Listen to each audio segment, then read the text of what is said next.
Well, hello, this is Peter Combs from Bidamount.com and P.L. Combs Asian Art in Gloucester, Massachusetts. And today is Friday, May 10th, 2019, and this is our weekly video looking back at last week's eBay auction results, talk about how they did, what they were, and a few things that are coming up this week, and any other news that's around. One of the things I wanted to start with was, in case some of you probably already seen this, but if you haven't, here it is. This came out yesterday. It was an announcement from eBay, again in the Antiques Collectibles Department. The folks we've been dealing with on the Second Opinion program have announced that they're entering into a partnership agreement on eBay with Liveauctioneers, where Liveauctioneers will be able to import and sell items at fixed price on eBay as well as their own sites. This is an integration move on their part. I think this is it's being encouraged partly because of the activist investors that have come along at eBay and want them to do more and do smarter things. But it's a very good sign for the Antiques and Collectibles Department because it shows they're serious about revitalizing it and getting it back to where it should be with good management. And there's a quote in here from the lady we've been dealing with, Katerina Frank, who's the category manager for North America for art and antiques on eBay. She's very nice to deal with, and we've enjoyed her. And there's a good article in here, and I'll link it down below here in the in the box under the video, and you can go read it yourself if you'd like. And we'll let you know as things go. I expect to speak to Katerina sometime in the next week, and I'll ask her about it and get some more details. All right. Now, on to this. This was one of the things that sold last week, and this was a relative bargain. As you might recall, a month or two ago, there was a nearly identical type of fan. This is a Chinese export fan made 1820s to 1840s with its original box. Okay, they should have shown the box in the primary photo. They didn't. Here it is. The box is there. The fan was in overall very nice condition. I think it had one tiny area of wear on one end, but that was it, which for these isn't bad at all. Often they're missing blades and have other issues. This looks like a good complete one. The inner, you notice they do this inner fan pattern. It's easy to miss. There's a fan within the fan, and it is complete. So all of the fan, all of the blades are there. And the one that sold a month or two ago went for about $800, as I recall, or $900. This one went for $548. So if you're the fan collector that got this, you scored something for a pretty reasonable price. It's a nice, desirable China trade example, and these were exported, of course, from China and into the U.S. and into Europe. All right, and now on to this. This was that, we had them on the site. This is that seller, Ricky64 over in the UK, who had a very good grouping of for sale of Chinese export pith paintings. These are good pith paintings. Some of these were quite excellent, and they went very reasonably. I was stunned. I thought they should do a lot better than this. So I hope one of you bought all of them, because this was a steal. They ranged from a high of $156 down. One went for $29. All right, it had a little split in the paper. Here's one that went for $196. Another one went for $89. But these were better quality pith paintings, and I think some people got some great buys. We've seen these in the past bring a lot more. So bravo on that. Okay. And now over here, this was something that was put up. We had mentioned there was the seller last week that had the elephant, or a week or two ago, in Malaysia. Has some very good things. I've sort of been in touch with them to see what they're up to. And this was something they had up last week, a very nice double-gored vase, good-looking bottom on that with an impressed leaf mark, an old collection sticker. This is a very, very pretty vase. And it did fine. It brought $2,424. It was a nice thing, and somewhat of an unusual one for the Asian market. All right, and then on to this. This was one of the relative very good buys for the week. This was a set of 3 Marken period Gwangsu Saucers in Daosai enamels with underglazed blue. This is a fairly well-known pattern. If you've been collecting for any length of time, you've seen it before. But this is a pretty nice little grouping here. Here they are. Here's the backs of them. They're absolutely okay in my book. There they are. And look at this. They went for $610. A couple $100 a piece, which I think is very reasonable. And when you consider basically you're getting a small set of them, I think that was also a very nice buy. Okay. Good on that. Now this Tureen came up. This was a seller that we keep an eye on. Migilari, I believe, is a seller. I'm pretty sure. But this is a really unusual 1820 to 1850, 1825 to 1850 Mandarin Tureen. This was a really good one. And if you've seen a lot of these Tureens, you'll notice right away the base on this has this very unusual wave pattern down at the bottom, or the mountains rather, at the bottom, mountains and rocks and all that sort of thing. You don't see that often, and it has a sort of an orange tone colored in ground. The enamels were good and sharp on this. This was a heck of a nice Tureen. Beautifully done, gilt strap handles, some wear to the handles and whatnot, but overall, a very, very nice Tureen. Here's an end shot of it. Here's a shot of the detail. A lot of gilt in the hair, still in place. It hasn't been badly cleaned. Very typical sort of Daoguan footmark for on export wares. Nice piece, and it did very well. It brought $1,953. More typical Rose Mandarin Tureens bring about half that amount. But I think due to the unusual decoration around the base with the rocks and so forth under the figures, I think that was a big driver in the price. But that was a nice example and very fine quality. Good piece. All right, and then onto this was this 18th century, probably Kwangshe scroll ground vase with a nice big splayed foot. And it's got this little kicked out aspect here at the bottom. Here's a shot of the interior.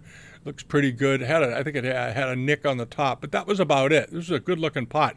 And it went pretty reasonably. It was about 12 or 13 inches tall, and it went for $1,145. All right. In this form, in this pattern, most often these vases, if you looked at it with this pattern, these little cartouches here, are done are on molded bodies. They often molded the bodies, and once they were thrown, and then colored them in with this pattern. This one, they didn't do that. It was just left as is, and it's got this very attractive sort of running feather pattern around the top. I like that. All right, and as I said, it went for $1,145, which is a pretty reasonable price for that. I think somebody got a heck of a nice buy. All right, and then on to this, the little pair of probably early 19th century, but they have these very provincial chin lung marks on them. Celadon ground with Famille rose enamel and the Quayle pattern, and these did quite well. The Quayle pattern is a heavily collected type of when it's on porcelain. There are people that collect it. They were popular on imperial wares, and this was a nice set. The glaze was nice and even, and they did just fine. They brought $1,277, and they're in original condition. They had no hairlines or cracks or restoration. Nice little perfect pair of bowls. Very attractive. And then on to, not that, good Lord, this. This was that ware, crackle ware bowl that was up. The seller had it as sung to yuan. I don't agree with him. I think it's probably early 18th century. But this was a nice bowl. It had a very good foot rim on it. Beautiful glaze. The glaze on this was just fabulous. And the interior was slightly done in a way that it came out slightly darker. And here's the exterior. All right. Here it is again. This is a very, very pretty bowl. This is a good example. One of our users actually bought this, and I meant to get back to him. If you're watching this, I'm sorry I didn't have a chance.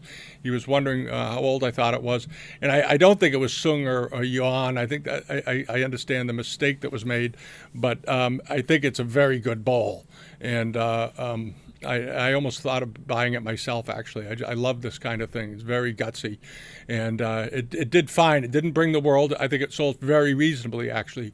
$425 for a nice piece of early 18th century crackle ware. And I liked the way it was finished. I liked every bit of it. It was a good bowl. All right, and then on to the rank badges. This was a nice pair of early 19th century rank badges in blue. Beautiful quality needlework on them. See if the page will load. There it is.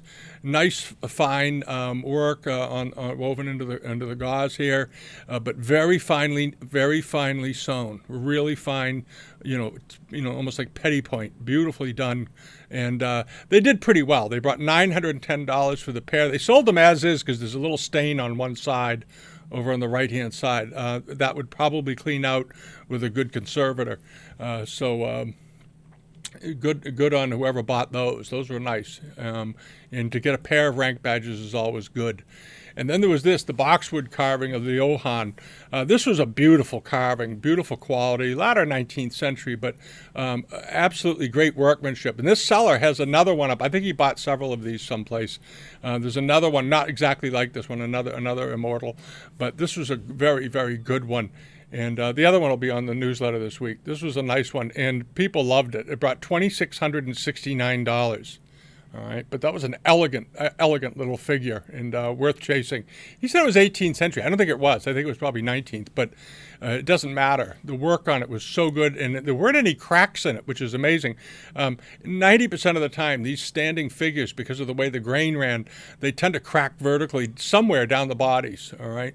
If you have these, do not keep them in rooms with a lot of dry heat, because you may get it without a crack, but you may give it a crack if the room gets too dry. All right, so always try to keep these where there's somewhat good levels of moisture. All right, if you put them in a cabinet in a hot room, put a damp bowl or something in there with a cloth so it keeps some humidity. All right, and then on to this, the Kwangshe Phoenix dish. This was a perfectly good Phoenix dish. It was a nice one with the fish border and the ascending phoenixes and then all the flora and fauna and whatnot down below. Here's a picture of the back of it. Pretty typical for the period. And it did okay. It brought $365, which wasn't a lot, but it certainly wasn't a giveaway either. But it was a perfectly nice plate, good looking and in nice condition. All right, and then on to this. This was a wonderful piece of silk. It looks like it might have been a cushion at one point, or on a cushion, and but beautiful quality, really, really good quality all the way around with this big gilt gold thread shell character in the middle, and then encircled with phoenixes, yeah, those are phoenixes or dragons. Oh no, those are dragons. All right, the heads look like phoenixes, and nice flowers around the edges. This is a really, really pretty piece of Chinese silk. Beautifully, the composition was excellent. It's always about the art, and it did fine. It brought $2,025. That was a nice silk. Whoever got that. And then on to those wonderful little watercolor of it looks like a farmer. Somebody's climbing, got a ladder. They're going up some sort of fruit tree. There's a table in the background with a Yixing teapot on it, and all the little activities and an inscription. It's probably a late 19th century one, early 20th perhaps, but beautiful quality and a nice little picture, all framed, ready to go, and $738. Not bad. $738 is not bad for one of those. It was a very pretty little painting. All right, and then we'll mosey over here to the transitional vase that Mr. Martindale had up. This was a nice one, good milky white glaze. The coloration on it was quite good. Here's a picture of the bottom of it. Nice looking little vase, cocoa rim on it, and it did fine. It brought $2,864. Nice little thing. And this was the recumbent lady that I talked about last week. I liked this, even though her head had been restuck. But it was beautifully carved, elegantly carved, and on a nice base, a nice old base, original base to it. And I think because the head had been restuck, it might have scared some people off. And it went pretty reasonably, $240. And this thing was about a foot long. It was good size, but it was a very nice piece of sculptural art. As a figure goes, I think that was just lovely. The head being damaged didn't bother me at all. All right, and then on to this, the young lady daydreaming with her incense burner in the bowl of fruit and so forth. This was a nice watercolor, lots of detail here in the hair. The facial expression was just great. There's a good look at her face and all the ornaments and butterflies and flowers in her hair. Just a lovely thing, and sort of a jade ear. She's wearing jade earrings and so forth. And it did pretty well. It brought $631. But I liked that. I liked that a lot. There were a number of things up here last week I liked myself a lot. I should have bought something, but I didn't. And then on to this was the bronze, the gilt bronze on the cushion, on the bronze formed cushion base and so forth. Turquoise, nice early one. Here's another look at it. Not too big, good size, but nice facial expression, and it did just fine. It brought $5,533. When we looked at it last week, it was around $3,000 or $4,000, and I thought it might go up a little more than that, but it ended up with a good result nonetheless. But this was a nice figure. I thought it might have gone up maybe to $7,000 or $8,000. I thought at the time, but it didn't for whatever reason. It sold for what it sold for, as they say. But that was a nice looking bronze. Good looking example, really was. And then we're going to take a look over here to some things that are coming up that are going to be in the newsletter this week and so forth. And one of them is this nice little Famille Kwangshe teapot, ribbed. It's got some restoration to it, but it's a pretty rare form, unusual form. This is from a seller over in the was he in the Netherlands? Where is he? I don't know the flag. But anyway, this is through Katowiki in the Netherlands. They have a number of things up this week that are worth checking out, and this is one of them. So have a look. There's a lot of Kwangshe stuff on there, as always. Some nice plates. I think there's a charger on there or two as well. All right. And then over here, this is something that's ending on eBay. Now, the seller in this case, he listed this as a pair of Kwangshe bowls. And I think he's maybe not sold that much, but those are obviously Gwangsu marks, and those are Gwangsu mark and period bowls from what I can see. A nice pair of them, no less. And we'll see how they do. Here's a close up of the foot. I like the way it looks. I like the enamels on it. Nice, evenly done. It's not an imperial bowl, but they are mark and period, I believe. All right, and they're up to $5,100, and they close on Saturday. But quite attractive. All right, and this is something that's a fixed price item. And I'm going to include this because I think the asking price on this is very reasonable.